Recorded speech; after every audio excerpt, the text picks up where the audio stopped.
ರಾಜ್ಯ ಕಾಂಗ್ರೆಸ್ನಲ್ಲಿ ದಾವಣಗೆರೆ ದಕ್ಷಿಣದ ದಂಗಲ್ ಎಲ್ಲಿಗೆ ಬಂದು ನಿಂತಿದೆ ಅಂತ ಅಂದ್ರೆ ಒಂದಾದ್ಮೇಲೊಂದು ವಿಕೆಟ್ಗಳು ಬೀಳ್ತಾ ಇದೆ. ಇದೆಲ್ಲದರ ನಡುವೆ ಸಚಿವ ಸಂಪುಟ ಸಭೆಯಲ್ಲೂ ಕೂಡ ಈ ದಾವಣಗೆರೆ ದಕ್ಷಿಣದ ಕಿಚ್ಚು ಹೊತ್ಕೊಂಡಿದೆ. ಬೈ ಎಲೆಕ್ಷನ್ ವಿಚಾರಕ್ಕೆ ಸಂಬಂಧಪಟ್ಟಂತಹ ಮಾಹಿತಿಯನ್ನ ಪಡೆದಿದ್ದಾರೆ ಮುಖ್ಯಮಂತ್ರಿಗಳು.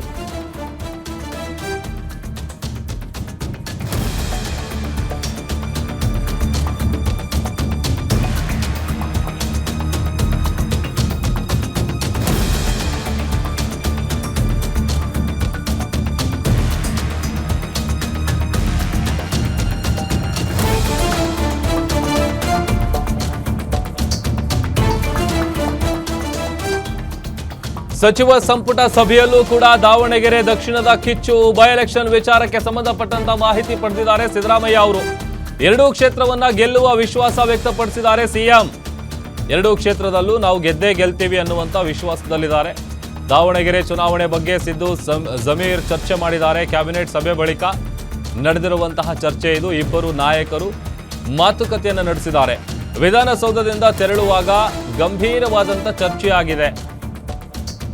ಸಿದ್ದರಾಮಯ್ಯ ಅವರ ಕಾರಲ್ಲೇನೆ ಸಚಿವ ಜಮೀರ್ ಅವರು ಹೋಗಿರೋದು. ಆ ಸಂದರ್ಭದಲ್ಲಿ ಈ ಎಲ್ಲ ವಿಚಾರಕ್ಕೆ ಸಂಬಂಧಪಟ್ಟಂತಹ ಗಂಭೀರವಾದಂಥ ಚರ್ಚೆಯನ್ನ ಇಬ್ಬರು ನಾಯಕರು ನಡೆಸಿದ್ದಾರೆ ಅಂತೇಳಿ ಗೊತ್ತಾಗ್ತಾ ಇದೆ. ಯಾಕಂತಂದ್ರೆ ನಾನೀಗ ಆಲ್ರೆಡಿ ಹೇಳ್ತಾ ಇದ್ನಲ್ಲ, ಕಾಂಗ್ರೆಸ್ನಲ್ಲಿ ದಾವಣಗೆರೆ ದಕ್ಷಿಣದ ವಿಚಾರಕ್ಕೆ ಸಂಬಂಧಪಟ್ಟಂತೆ ಅಲ್ಲಿ ಏನೆಲ್ಲ ರಾಜಕೀಯ ಪಲ್ಲಟಗಳಿಗೆ ಸಾಕ್ಷಿಯಾಗ್ತಾ ಇದೆ ಅನ್ನುವಂಥದ್ದನ್ನು ಪ್ರತಿದಿನ ನೋಡ್ತಾ ಇದ್ದೀವಿ. ಶಿಸ್ತಿನ ಕ್ರಮವನ್ನು ಒಂದು ಕಡೆ ಕಾಂಗ್ರೆಸ್ ಪಕ್ಷ ತೋರಿಸ್ತಾ ಇದೆ, ಒಂದೊಂದೇ ವಿಕೆಟ್ಗಳು ಬೀಳ್ತಾ ಇದೆ. ಇದೆಲ್ಲದರ ನಡುವೆ ದಾವಣಗೆರೆ ಚುನಾವಣೆ ವಿಚಾರಕ್ಕೆ ಸಂಬಂಧಪಟ್ಟಂತೆ ವಿಧಾನಸೌಧದಿಂದ ತೆರಳುವಂಥ ಸಂದರ್ಭದಲ್ಲಿ ಗಂಭೀರವಾದಂಥ ಚರ್ಚೆ ಆಗಿದೆ.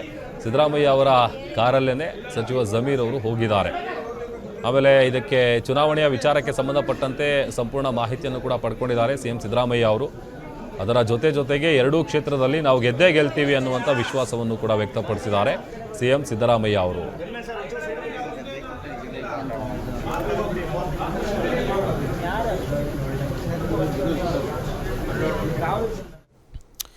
ಮತ್ತಷ್ಟು ಡೀಟೇಲ್ಸ್ ಕೊಡ್ತಾರೆ ನಮ್ಮ ಪೊಲಿಟಿಕಲ್ ರಿಪೋರ್ಟರ್ ದುರ್ಗೇಶ್ ನಾಯಕ್ ದೂರವಾಣಿ ಸಂಪರ್ಕದಲ್ಲಿ ಜಾಯ್ನ್ ಆಗಿದ್ದಾರೆ. ದುರ್ಗೇಶ್, ದಾವಣಗೆರೆ ದಕ್ಷಿಣದ ವಿಚಾರಕ್ಕೆ ಸಂಬಂಧಪಟ್ಟಂತೆ ಸಾಕಷ್ಟು ಬೆಳವಣಿಗೆಗಳಾಗ್ತಾ ಇದೆ. ಸಚಿವ ಸಂಪುಟ ಸಭೆಯಲ್ಲೂ ಕೂಡ ಈ ವಿಚಾರದ ಕಿಚ್ಚು ಹೊತ್ಕೊಂಡಿತ್ತು ಅಂತ ಹೇಳಿ ಗೊತ್ತಾಗ್ತಾ ಇದೆ.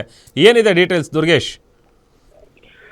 ಎಸ್ ಪ್ರಭು, ಇವತ್ತು ಸಿಎಂ ಸಿದ್ದರಾಮಯ್ಯ ನೇತೃತ್ವದಲ್ಲಿ ಪ್ರಮುಖವಾಗಿ ಕರೆದಂತಹ ಕ್ಯಾಬಿನೆಟ್ ಸಭೆಯಲ್ಲಿ ದಾವಣಗೆರೆ ಉಪಚುನಾವಣೆ ವಿಚಾರಕ್ಕೆ ಸಂಬಂಧಪಟ್ಟಂತೆ ಚರ್ಚೆ ಆಗಿರುವಂತದ್ದು. ಪ್ರಮುಖವಾಗಿ ಸಚಿವ ಎಸ್ ಮಲ್ಲಿಕಾರ್ಜುನ್ ಮತ್ತು ಜಮೀರ್ ಅಹಮದ್ ಅವರ ನಡುವೆ ಈ ಒಂದು ವಿಚಾರ ಬಹಳಷ್ಟು ಸದ್ದು ಮಾಡ್ತಾ ಇತ್ತು. ಯಾಕಂದ್ರೆ ಅಲ್ಪಸಂಖ್ಯಾತ ಮತದಾರರು ಮತ್ತು ಅಲ್ಪಸಂಖ್ಯಾತ ನಾಯಕರು ಈ ಒಂದು ಚುನಾವಣಾ ಸಂದರ್ಭದಲ್ಲಿ ಪಕ್ಷಕ್ಕೆ ಹಿನ್ನಡೆ ಮಾಡಿದ್ದಾರೆ, ಪಕ್ಷ ವಿರೋಧಿ ಚಟುವಟಿಕೆ ಮಾಡಿದ್ದಾರೆ ಅನ್ನೋ ನಿಟ್ಟಿನಲ್ಲಿ ಒಂದಿಷ್ಟು ನಾಯಕರ ರಾಜೀನಾಮೆಯನ್ನು ಪಡೆದಾಗಿದೆ. ಈ ವಿಚಾರಕ್ಕೆ ಸಂಬಂಧಪಟ್ಟಂತೆ ಯಾಕೆ ಹೀಗಾಯ್ತು ಅನ್ನೋದರ ನಿಟ್ಟಿನಲ್ಲಿ ಸಿಎಂ ಸಿದ್ದರಾಮಯ್ಯ ಖುದ್ದು ಸಚಿವ ಎಸ್ ಮಲ್ಲಿಕಾರ್ಜುನ್ ಮತ್ತು ಜಮೀರ್ ಅಹಮದ್ ಅವರ ನಡುವೆ ಮಾಹಿತಿಯನ್ನು ಪಡಿತಾರೆ. ಇಂತಹದೊಂದು ಸಂದರ್ಭದಲ್ಲಿ ಸಚಿವ ಸಂಪುಟ ಸಭೆ ಮತ್ತು ಸಚಿವ ಸಂಪುಟ ಸಭೆ ಮುಗಿದ ಬಳಿಕ ಮಾಧ್ಯಮಗಳಿಗೂ ಕೂಡ ಯಾವ ರೀತಿ ಮಾಹಿತಿ ಹೋಗ್ಬೇಕು ಅನ್ನೋ ನಿಟ್ಟಿನಲ್ಲಿ ಸಿಎಂ ಸಿದ್ದರಾಮಯ್ಯ ಮಾಧ್ಯಮಗಳಿದ್ರೆ ಜಮೀರ್ ಅಹಮದ್ ಅವರ ಮಾಹಿತಿಯನ್ನು ಪಡೆದುಕೊಳ್ತಾರೆ. ಎರಡೂ ಕ್ಷೇತ್ರಗಳು ಕೂಡ ಕಾಂಗ್ರೆಸ್ ಗೆಲುವು ಸಾಧಿಸುತ್ತೆ. ಈ ಒಂದು ಸಂದೇಶ ಸಿಎಂ ಸಿದ್ದರಾಮಯ್ಯ ಮತ್ತು ಜಮೀರ್ ಅಹಮದ್ ಅವರು ಚರ್ಚೆ ನಡೆಸಿರುವಂತದ್ದು ಹೈಕಮಾಂಡ್ಗೆ ಮುಟ್ಲಿ ಅನ್ನೋ ನಿಟ್ಟಿನಲ್ಲಿ ಒಂದು ಮಾತುಕತೆಯನ್ನು ನಡೆಸಿರುವಂತದ್ದು. ಸಿಎಂ ಸಿದ್ದರಾಮಯ್ಯ ಕ್ಯಾಜುವಲ್ ಆಗಿ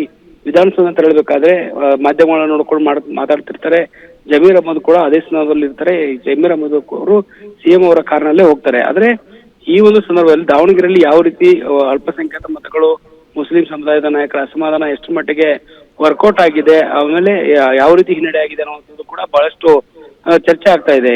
ಸಲೀಂ ಅಹಮದ್ ಮತ್ತು ರಿಜ್ವಾನ್ ಅರ್ಷದ್ ಅವರು ಸದೀಕ್ ಪೈಲ್ವಾನ್ ಅವರ ಮನವೊಲಿಸುವ ಕೆಲಸವನ್ನು ಮಾಡಿದ್ರು. ಅದಾದ ಬಳಿಕ ಎಲೆಕ್ಷನ್ ಆಗಿದೆ. ಅದರಲ್ಲೂ ಕೂಡ ಜಮೀರ್ ಅಹಮದ್ ಅವರು ಕೊನೆಯ ದಿನದಲ್ಲಿ ಎಸ್ ಮಲ್ಲಿಕಾರ್ಜುನ್ ಅವರನ್ನ ಭೇಟಿ ಮಾಡ್ತಾರೆ, ಕ್ಷೇತ್ರದಲ್ಲೂ ಕೂಡ ಪ್ರಚಾರವನ್ನು ನಡೆಸ್ತಾರೆ. ಆದ್ರೆ ಜಮೀರ್ ಅಹಮದ್ ಮತ್ತು ಅಬ್ದುಲ್ ಜಬ್ಬಾರ್ ಮತ್ತು ನಸೀರ್ ಅಹಮದ್ ಅವರ ಒಂದು ಅಸಮಾಧಾನ ಕಾಂಗ್ರೆಸ್ಗೆ ಹಿನ್ನಡೆ ತಂದೊಡ್ಡಿದೆ ಅನ್ನುವಂತ ಮಾಹಿತಿ ಸಿಕ್ಕಿರೋದ್ರಿಂದ ಹೈಕಮಾಂಡ್ ನಾಯಕರು ಮತ್ತು ಕೆಲವೊಂದಿಷ್ಟು ಇಲ್ಲಿ ಇರುವಂತಹ ಕೆಲವೊಂದಿಷ್ಟು ಕಾಂಗ್ರೆಸ್ನ ನಾಯಕರು ಹೈಕಮಾಂಡ್ಗೆ ದೂರನ್ನು ಕೊಟ್ಟಿರೋದ್ರಿಂದ ಸಿಎಂ ಸಿದ್ದರಾಮಯ್ಯ ಅವರ ಅತ್ಯಾಪ್ತರ ಇರುವಂತಹ ಜಮೀರ್ ಅಹಮದ್ ಅವರ ರಾಜೀನಾಮೆಗೂ ಕೂಡ ಹೈಕಮಾಂಡ್ ಮುಂದಾಗತ್ತ ಅನ್ನುವಂತ ಪ್ರಶ್ನೆ ಇರುವಂತದ್ದು. ಹೀಗಾಗಿ ಸಚಿವ ಸಂಪುಟ ಸಭೆಯಲ್ಲಿ ಈ ವಿಚಾರಕ್ಕೆ ಸಂಬಂಧಪಟ್ಟಂತೆ ಚರ್ಚೆ ಆಗಿದೆ. ಚರ್ಚೆಯಾದ ಬಳಿಕ ಹೈಕಮಾಂಡ್ ನಾಯಕರಿಗೆ ಈಗ ಸಿಎಂ ಸಿದ್ದರಾಮಯ್ಯ ಮತ್ತು ಡಿಸಿಎಂ ಡಿ ಕೆ ಶಿವಕುಮಾರ್ ಶನಿವಾರ ಒಂದು ದೆಹಲಿ ಪ್ರವಾಸವನ್ನು ಕೂಡ ಕೈಗೊಳ್ಳುತ್ತಿದ್ದಾರೆ. ಹೀಗಾಗಿ ಇದೆಲ್ಲದಕ್ಕೂ ಕೂಡ ಒಂದಿಷ್ಟು ವಿನಾಯಿತಿಯನ್ನು ಕೊಡಬೇಕು. ಜೊತೆಗೆ ಎರಡೂ ಕ್ಷೇತ್ರಗಳಲ್ಲಿ ಕಾಂಗ್ರೆಸ್ ಗೆಲುವನ್ನು ಸಾಧಿಸುತ್ತೆ ಅನ್ನೋ ಸಂದೇಶವನ್ನ ನೀಡಬೇಕು ಅನ್ನೋ ನಿಟ್ಟಿನಲ್ಲಿ ಇವತ್ತು ಸಿಎಂ ಸಿದ್ದರಾಮಯ್ಯ ಅವರು ಈ ಒಂದು ಹೇಳಿಕೆಯನ್ನು ಕೊಟ್ಟಿರುವಂತದ್ದು. ಜೊತೆಗೆ ಸಚಿವ ಸಂಪುಟದಲ್ಲಿ ಕೂಡ ಮಹತ್ವದ ಚರ್ಚೆ ನಡೆದಿರುವಂತದ್ದು Prabhu. Okay, thank you Durgesh.